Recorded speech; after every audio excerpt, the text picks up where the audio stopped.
Well, with the whirlwind success that Palworld has seen since release, I thought I'd throw my hat into the ring with some quick thoughts. Discussing the game on its merits, addressing the supposed controversy surrounding this title, and what I'd like to see from it in the future. Let's get into our quick Palworld analysis. The pros. The survival systems are all fairly simple, and the game is largely very accessible compared to other titles that the game borrows its elements from. For instance, you and your pals do have hunger meters to manage, but it rarely, if ever, feels like you're going to barely make it through the day. Same goes for your temperature. Instead of feeling like a punishment off the rip, it's actually really fair. Go out at night without insulating clothing or a flame source and it will start to chip away at your health. But this is designed to drive players into progressing towards having a bed to sleep off the night in the early game and to push them towards paying attention to environmental factors that will be impacting them during their play sessions. The largest example of this being in areas such as the volcano, where your temperature rapidly rises to act as a natural way of telling the player that they're likely not ready to explore the space to begin with. The creature catching mechanics. For this being such a core facet of the game, I was hoping that the system would be intuitive. And it absolutely is. You can get started very quickly and the process is very streamlined. Weaken the PAL, throw a PAL sphere at it, and hope for the best. The best part is the game displays your chance to catch a given PAL as a percentage, so you can decide if it's even worth bothering if the chance is super low. And unlike Ark, a game that this is compared to a lot, which is a game that I love, taming a PAL will not take over an hour or more to obtain it. All in all, it's a really simple yet fun capture mechanic that allows for you to have a wonderful time. And in terms of combat, this game's no slouch either. This game features fun boss fights that come in two different varieties. Tower bosses, which are designed more like Souls game bosses in terms of you entering a room through a door that locks behind you, meaning escape only comes in two forms, death or victory. And on the other hand, you have world bosses, which allow for you to possibly flee the battle if things turn south. However, if you are outclassed enough, you may find yourself just as limited on options as a tower boss, if not more so.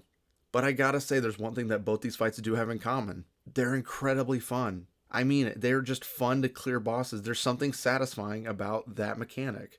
And I know that's not new. In any given game, defeating a boss feels satisfying, but in Palworld, I feel like I've actually achieved something through the joint effort of me and my pals.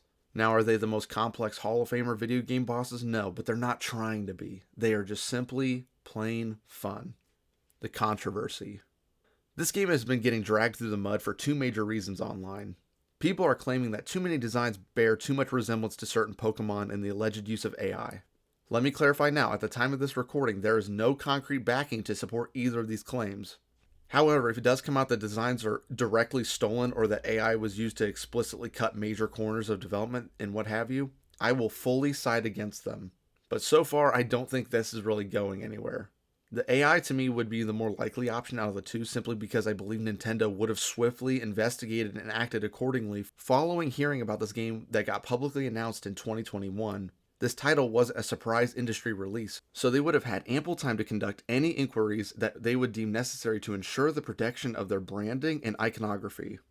And the people who are boycotting the game or bad-mouthing it without giving it a shot, I feel are really missing out on what is shaping up to be a great addition to the 2024 gaming lineup. The cons. Now, I won't be throwing technical things out in this section as it feels unfair and premature due to the game having just released and in early access at that. So any frame rate drops, texture issues, or anything of that nature, I will be disregarding for this analysis.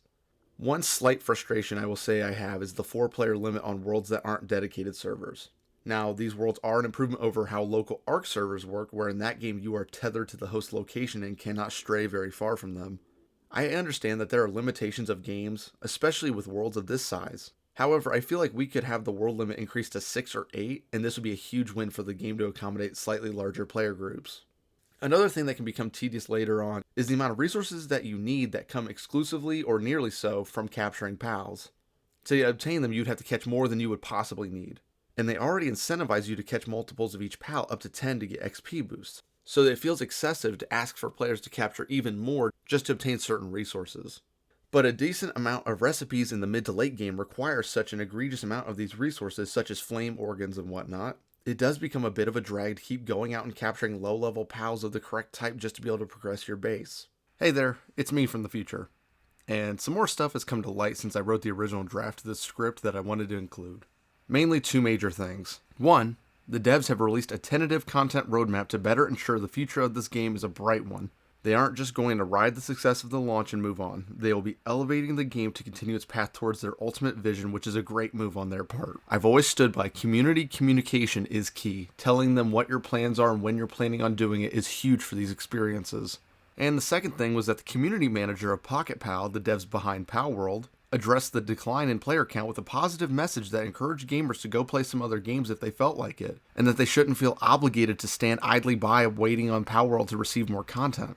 And I have to say, this is a big win for them in my opinion. It is natural for all games to have some degree of drop-off, and I don't think it's wrong to encourage gamers to go try out other titles when that would better hold their attention while they develop the things that they want to expand the Palworld experience with. Truly putting the customer first, which is a great look from this developer. Well, thank you guys for listening in. I hope you enjoyed this, albeit short video. I just wanted to get my thoughts out there and kind of weigh in on the matter. If you enjoyed, hit the like button, and if you want to stick around, be sure to hit the subscribe button to be alerted about further videos. And for those returning from previous videos, welcome back, and I'll hopefully see you in the next one.